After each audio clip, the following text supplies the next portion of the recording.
அனைவருக்கும் அன்பான வணக்கம். இந்த வீடியோவில் நாம் இந்த குரோதி வருடத்தின் சித்திரை மாத ராசி பலன்களை பார்க்கலாம். நிகழும் ஸ்ரீ மங்களகரமான குரோதி வருடம் சித்திரை மாதம் 14/4/2024 ஞாயிற்றுக்கிழமை, வளர்பிறை சஷ்டி, திருவாதிரை நட்சத்திரம், தமிழ் வருடப்பிறப்பு, சஷ்டி விரதம் கூடிய நன்னாளில் இந்த குரோதி வருடத்தின் முதல் மாதமான சித்திரை மாதம் பிறக்கின்றது. இந்த சித்திரை மாத தொடக்கத்தில் கிரகங்களின் சஞ்சாரத்தை பார்த்தால், மேஷத்தில் சூரியன் குரு, கன்னியில் கேது, கும்பத்தில் செவ்வாய் சனி, மீனத்தில் புதன் சுக்கிரன் ராகு.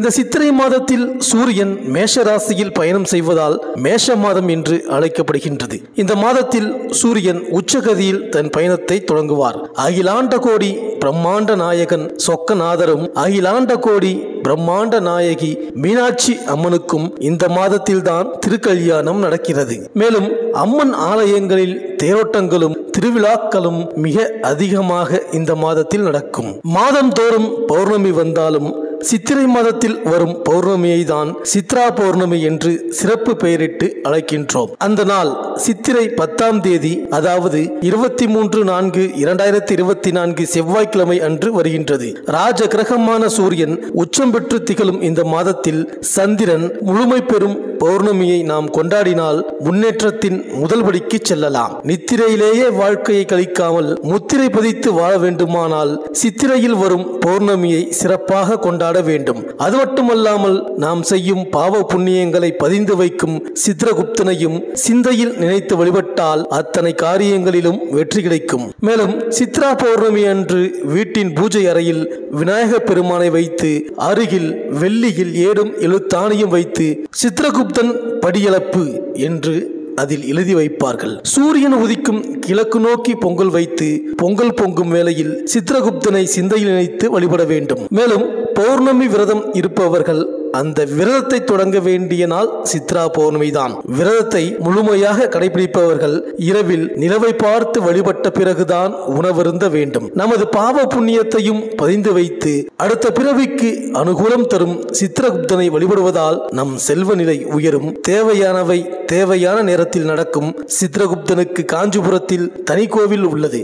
அருப்புக்கோட்டை அமிர்தலிங்கேஸ்வரர் கோவிலில் சித்ரகுப்தனுக்கு தனி சன்னதி இருக்கின்றது. மேலும் இந்த சித்திரை மாதத்தில் கிரகங்களின் பெயர்ச்சியை பார்த்தால், சித்திரை 3ஆம் தேதி புதன் மீனராசியில் வக்ர நிவர்த்தியாகின்றார். சித்திரை 9ஆம் தேதி செவ்வாய் மீனராசிக்கு பெயர்ச்சியாகின்றார். சித்திரை 12ஆம் தேதி சுக்கிரன் மேஷராசிக்கு பெயர்ச்சியாகின்றார். சித்திரை 18ஆம் தேதி புதன் மேஷராசிக்கு பெயர்ச்சியாகின்றார். இந்த கிரகங்களின் சஞ்சாரம் மற்றும் இந்த கிரகங்களின் மாற்றத்தினால் உங்கள் ராசிக்கு என்னென்ன பலன்கள் கிடைக்கப் போகின்றது, நீங்கள் செய்ய வேண்டிய பரிகாரங்கள் என்ன என்று இந்த வீடியோவில் பார்க்கலாம்.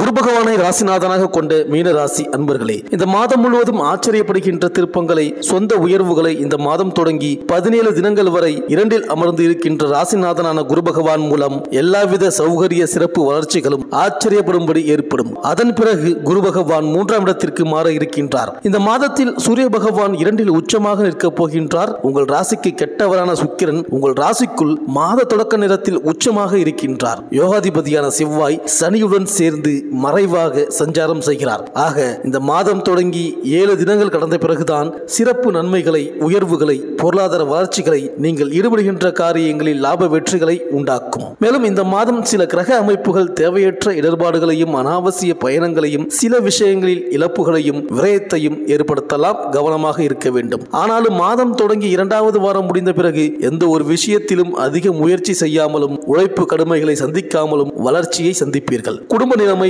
வளர்ச்சிகளோடு நகரும். ஆரோக்கியம் நிம்மதியை தரும். செலவுகள் குறைந்து சேமிப்பு உயரும். வருமானம் அதிகரிக்கும். உங்கள் குடும்பத்தாருக்குள் ஒற்றுமையும் இனிமையும் உண்டாகும். இல்லத்திற்கான அத்தியாவசிய விஷயங்கள் ஒழுங்காக நிறைவேறும். உத்தியோகம், பணி, பொறுப்பு, பதவி விஷயங்களில் புதிய ஏற்றங்களை சந்திப்பீர்கள். தொழில், வியாபார, நிர்வாக, பட்ஜெட் விஷயங்களில் வளர்ச்சியும் நீங்கள் திட்டமிட்டு இருக்கின்ற முயற்சிகளில் பெரியதொரு வெற்றியும் ஏற்படும். இந்த மாதம் செவ்வாய், வியாழன் மற்றும் சனிக்கிழமைகளில் அதிர்ஷ்டங்கள், அனுகூல அனுகூலங்கள் ஏற்படும். பெரும்பாலான பிரச்சனைகள் முடிவுக்கு வரும்.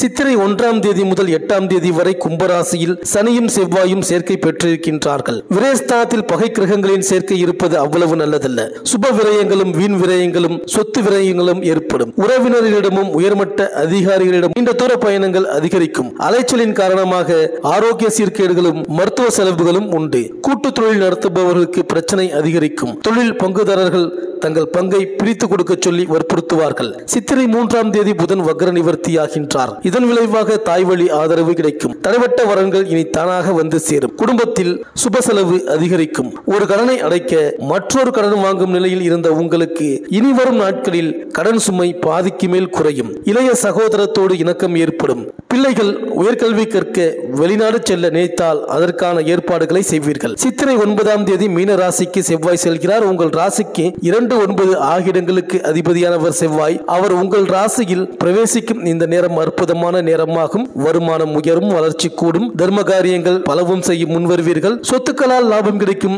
தொழில் சிறப்பாக நடைபெறும். அரசியல் களத்தில் இருப்பவர்களுக்கு புதிய பொறுப்புகள் வந்து சேரும். கைவிட்டு போன பொருள் மீண்டும் கிடைக்கும். உடன்பிறப்புகள் உங்களுக்கு உறுதுணையாக இருப்பார்கள். மேலும் சித்திரை 12ஆம் தேதி மேஷ ராசிக்கு சுக்கிரன் செல்கிறார். உங்கள் ராசிக்கு 3-8 ஆகிய இடங்களுக்கு அதிபதியானவர் சுக்கிரன். அவர் தனஸ்தானத்தில் சஞ்சரிக்கும் பொழுது குடும்ப சுமை கூடும். உடன் பிறந்தவர்களின் இல்லத்தில் நடைபெறும் சுப நிகழ்ச்சிகளை முன்னின்று நடத்துவீர்கள். வீட்டிற்கு தேவையான விலை உயர்ந்த பொருட்களை வாங்கி மகிழும் வாய்ப்பு உண்டு. சுக்கிர பகவான் தன் வீட்டை தானே பார்ப்பதால் இழப்புகளை ஈடு செய்ய புதிய வாய்ப்புகள் வந்து சேரும். எதிர்காலத்தை பற்றிய பயம் அகலும். மேலும் சித்திரை 18ஆம் தேதி ரிஷப ராசிக்கு குரு பகவான் செல்கிறார். உங்கள் ராசிநாதன் சகாயஸ்தானத்திற்கு செல்லும் இந்த வேளையில் அனைத்து வழிகளிலும் நன்மை கிடைக்கும். குறிப்பாக குருவின் பார்வை 7, 9, 11 ஆகிய இடங்களில் பதிகின்றது. எனவே திருமண முயற்சிகள் கைகூடும். வாழ்க்கை துணையால் நன்மை கிடைக்கும். தொழில் வளர்ச்சிக்கு பெற்றோர் வழி ஆதரவு உண்டு. பங்கு வர்த்தகம் மற்றும் தொழில் மூலம் வருமானம் அதிகரிக்கும். பெண் வழி பிரச்சனைகள் நல்ல முடிவுக்கு வரும். வெளிநாடு சென்று பணிபுரிவதற்கான அழைப்புகள் உங்களை தேடி வரும். மேலும் சித்திரை 23ஆம் தேதி மேஷ ராசிக்கு புதன் செல்கிறார். உங்கள் ராசிக்கு கேந்திராதிபத்திய தோஷம் பெற்ற கிரகமான புதன்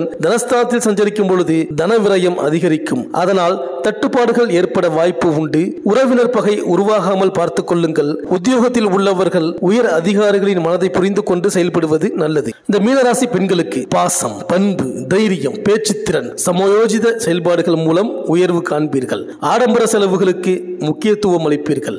உடல் உபாதையில் இருப்பு, மூட்டுகளில் பாதங்களில் வலி, பிணிகள், அடிபடுதல், தடுமாறுதல் என உண்டாகும். கவனம் சிதறாமல் இருப்பது நலம். உத்தியோகத்தில் புகழ் உண்டு, ஆதாயம் உண்டு. குடும்பத்தில் சுப சடங்குகள் நடைபெறும். தனவரவு திருப்தி தரும். மாணவர்களுக்கு கற்ற அறிவை விட பொது அறிவுடன் விளங்குவீர்கள். பல அரிய படைப்புகளை செய்ய ஏதுவாக முனைவீர்கள்.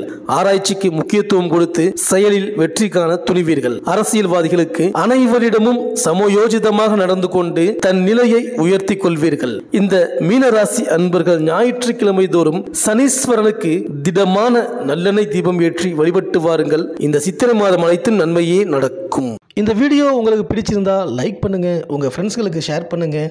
நம்ம சேனலை தொடர்ந்து பார்க்க மறக்காமல் சப்ஸ்கிரைப் பண்ணுங்கள். பக்கத்தில் இருக்கிற பெல் ஐக்கானை கிளிக் பண்ணிக்கிங்க. மீண்டும் அடுத்த வீடியோவில் சந்திப்போம். நன்றி, வணக்கம்.